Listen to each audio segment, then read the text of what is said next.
welcome back to my system design series. In this playlist, we are trying to cover DDIA Book of System Design, which is also called Bible of System Design. Previously, in the last lectures, we have completed chapter number 1 to 6, and in this lecture, we are covering chapter number 7, that is a transaction. So, in this video, we are covering Introduction to Isolation in Databases, Isolation Levels Overview as an SQL standard, concurrency anomalies, that is dirty reads and dirty writes. What does read committed isolation guarantee? And limitation of read committed, implementation details like how read committed works, real life examples and trade-offs. Also make sure you watch at 1.5x or 2x for better experience. We have heard about isolation so many times, but now let's understand the particular word. In database system, isolation means keeping the items of one transaction hidden from another transaction until this is particularly committed. This isolation is I of famous acid properties. Isolation ensures that even if the many transactions running at the same time T1, T2, T3, T4, these transactions don't interfere with each other in a way that corrupts the data. In simple terms, each transaction should feel like they are happening or they are executing alone on the databases so that the intermediate or partial change from one don't confuse or break another. Let's understand by taking an example. Think of a kitchen where multiple chefs are working. All of them are cooking food by using the shared ingredients. That is data. If these people won't coordinate, then suppose this particular one chef is chopping, suppose this carrot, okay, and this chef too is trying to take this ingredient, then it will lead to confusing mess. Isolation is like having a kitchen rule that makes sure that each chef either finishes using an ingredient or properly signals their progress before another chef uses it. Without isolation, you will get half-baked outcomes. Quite literally in databases, this means inconsistent or incorrect data. Modern databases allows different isolation levels from weak, that is more concurrency but less strict separation, to strong one, that is complete separation but less concurrency. The SQL standard defines four main levels, that is from weakest to strongest. Those four are read committed, repeatable read, and serializable. Higher isolation level prevents more possible problems but can make the transactions slower or more prone to waiting. In real life, it is a trade off. Do we want maximum safety, that is, like letting only one chef to cook at a time, or more speed or multitasking, that is, chefs working in parallel with some kitchen ground rules? Read committed is the weak isolation level that fits towards the lower end of the spectrum. It doesn't enforce all strict rules of isolation, but it does prevent more egregious mix-ups, as we will see with dirty reads and writes. It is very common default in databases because it gives a good balance between data safety and performance. To understand this isolation, let's take an example. This is a shared grocery list which is shared between Shreya and Minakshi.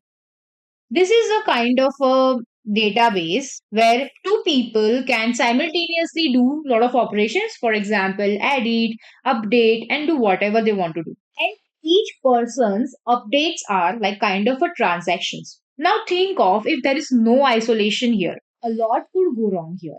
So think of a one scenario where Shreya is just thinking of adding oranges in it. She have made it to 500 gram, but she have not saved it.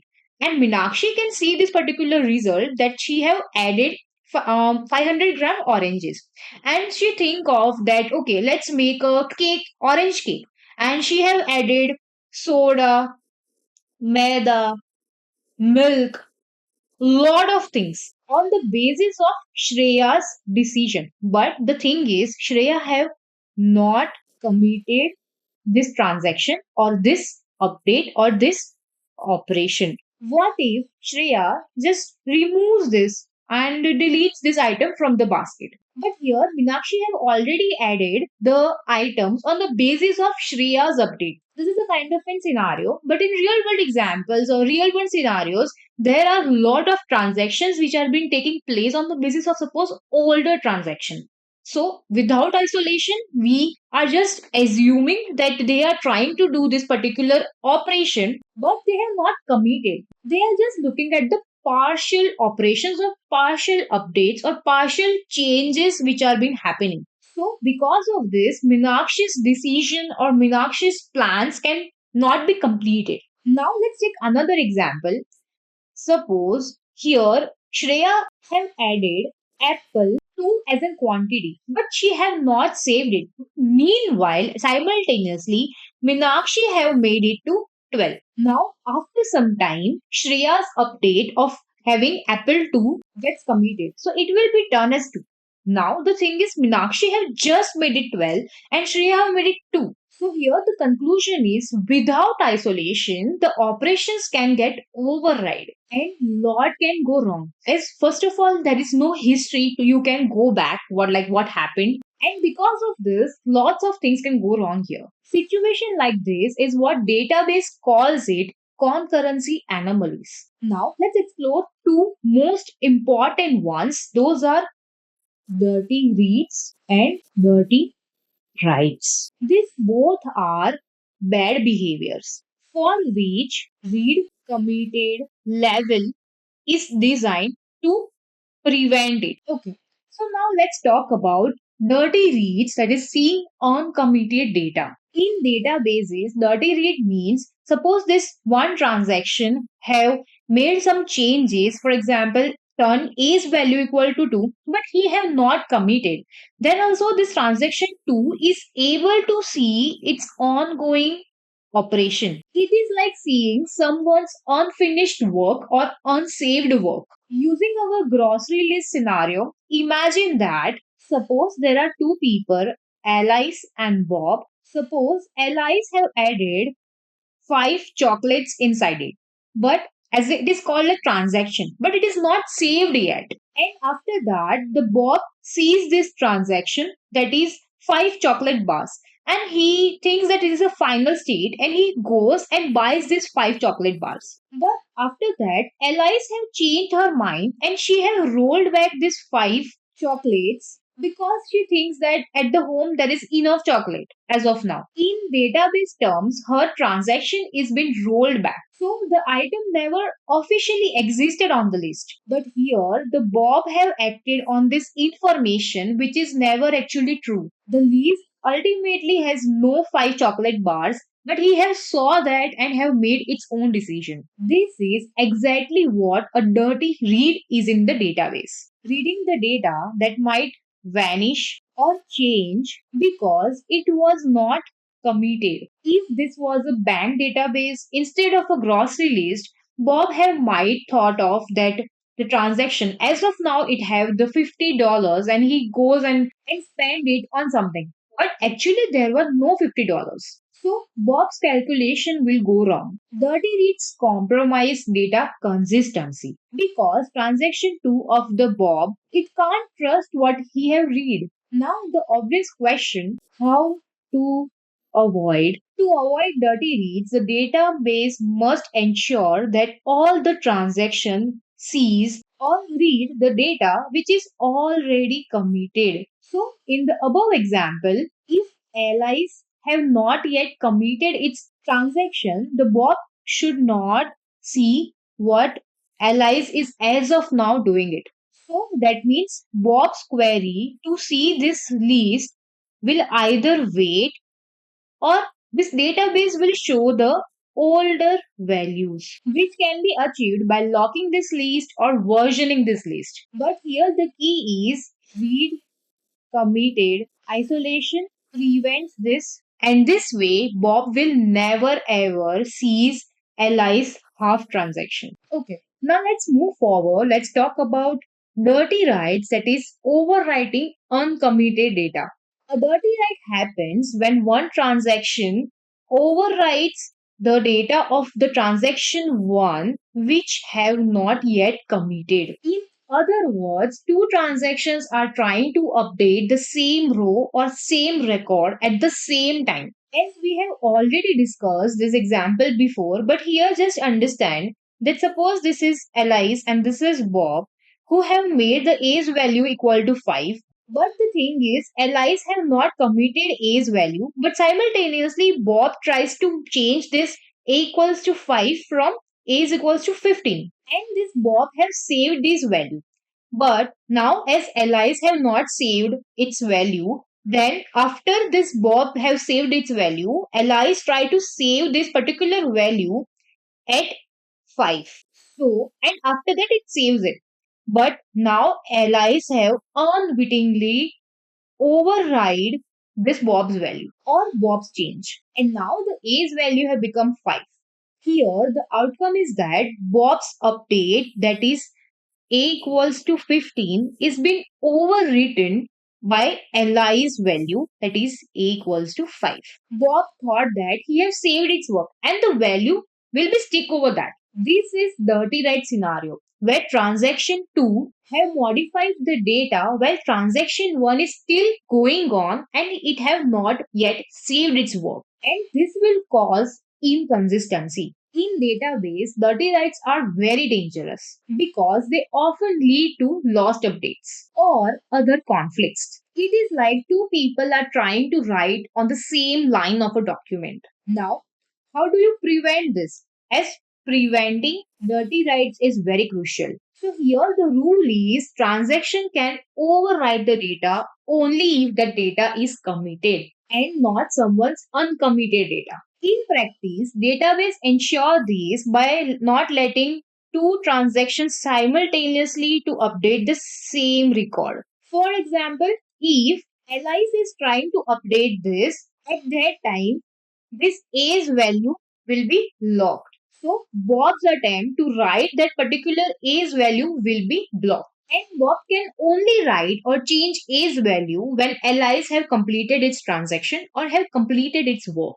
And again, read committed isolation will prevent dirty writes along with dirty reads. However, it is important to note that read committed is not the strictest isolation. It does solve the dirty read and write problems, but it doesn't prevent all concurrency issues, out of which two notable phenomena are non-repeatable reads. Second is phantom reads. Let's talk about non-repeatable reads first. In this, if your transaction reads the same data twice, you might get the different result in the second transaction. If another transaction have committed in between. For example, at T1, you have read a data that I want the value of A. Okay, you have wrote any of the query and you get the value of A as 5. And after that, in transaction 2, some another person have made the A's value as 7. And again, this is the same person P1 and P2, and this is P1 and this is P2. So P1 again does the same transaction and it is trying to read the A's value, but now he got the updated value A equal to 7. So here before he got A equal to 5, and when he did transaction again, he got the A's value as 7. So here the data got changed underneath him. And this is expected in read committed. Data can be updated by others as long as it is been committed. Here, the person 1 sees the updated record on his second read. Now, let's talk about phantom reads. It is a specific form of non-repeatable reads where a query returns the set of rows. Now again, after some time, this person 1 tries same query and gets the different number of rows. Maybe he might get 5 rows or he might get only 1 row. So the rows might be added or deleted because between this transaction 1 and transaction 2 of performing the same query, the another transaction in between have performed one query, have added some more rows or might have deleted some row. So here you can understand that this is transaction 0, this is transaction 2, and here in between this is a transaction 1 which is being performed by some another random person. Again, read committed is allowing this type of behavior, that is a phantom reads. Only higher isolation such as repeatable reads or serialization prevents this kind of behavior. You might think this phantom reads and non-repeatable reads are kind of similar, but here is the difference. In the first scenario, the values or the data got updated, but here number of rows got updated. So that means in here update operation is performed, and here insert or delete operation is performed. So the reasons that are allowed is the trade-off we already mentioned. Read committed strikes a balance. It says, I will keep things consistent enough that no one will see half committed work, but I won't freeze the world. If the data changes from one moment to the next, I will accept that. For many applications, this is reasonable compromise. So let's understand by taking an example. This is a product catalog and you won't see any products which are not available. So as you land on the page, you see this particular product is having 5 pieces. But when you refresh the page, it might be changed to 3 products because some other people have bought this product, which is usually fine. So the data which you can see is always real, that is, it is always the committed data you are looking at. To prevent dirty reads and writes, database uses this kind of logs. So in pessimistic logs are used to coordinate access. When a transaction wants to update any data, it first puts a exclusive lock on it. This lock is kind of a symbol that says, hey, don't read this particular transaction while the transaction 1 is going to update. So all other transaction 2, transaction 3, which are kind of read or write, all will wait until this transaction is completed or it have removed this lock. So because of this, many dirty reads and writes are being prohibited. Now let's discuss about MVCC, that is multi-version concurrency control. Here in this, suppose this is document 1 and it is been updated by suppose LIs. He have not yet committed its changes, but it is still there. Now at the same time, Bob comes. Bob only is able to see its older version or this version of the document as this is not yet completed or committed. So Bob takes the snapshot of this document and tries to update this document. Now, one main point here to notice is this MVCC will store each version of that data or document. Why this is different from all others? Because this doesn't prevent or block other readers or writers. It just tells them, hey, you take this older version of document and do whatever update you want. So basically, suppose Bob have updated and it saved or committed its work. So this document is having as of now that version 1 and Bob's version will be like version 2 and Li's version will be like version 2.1 once Li's have committed its work. So you see all the versions are being saved as in incremental order. So systems like Oracle, PostgreSQL implement read committed by using MVCC. So the conclusion is MVCC don't block the readers and writers, yet dirty reads are prevented by each read, choosing the appropriate committed snapshot. This often gives a better performance for the read heavy workloads. So in practice, database uses the combination of both of this method and the conclusion is in read committed, any data that you are reading is having a committed state and you are not allowed to step on someone's unfinished work. And for that, databases uses some locks and versioning to make this happen seamlessly. Okay, so that's it for today's video. In this video, we have covered chapter number 7 and introduction to isolation in databases, isolation levels, concurrency anomalies, that is dirty reads and dirty writes. What does read committed isolation guarantee? limitation of read committed, implementation details, and real life examples and trade-offs. And if you are still watching this video, then make sure to like this video, comment if you have any doubts, and please make sure to subscribe to my channel because it will motivate me to make more such videos. Thank you so much for watching.